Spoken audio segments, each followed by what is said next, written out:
তেল গরম করে নিলাম, তাতে ডিম ভেজে নিলাম। আঁচ কমিয়ে তেজপাতা, গরম মশলা ফোড়নে দিলাম। ফোড়নের গন্ধ বেরোতেই আলু দিয়ে দিলাম।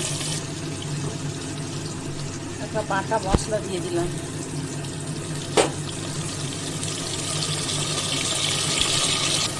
মশলাটা আদা, রসুন, পেঁয়াজ আছে।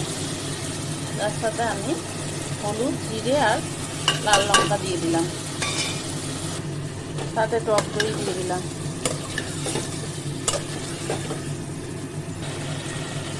দইয়ের টক থাকার জন্য একটু চিনি দিয়ে দিলাম। তেল ছেড়ে গেছে, এই সময় আমি ফুটন্ত গরম জল অ্যাড করে দেবো। আলু সেদ্ধ হয়ে গেছে, ডিম দিয়ে দিলাম আর 5 মিনিট ফুটিয়ে বন্ধ করে দিচ্ছি গ্যাস।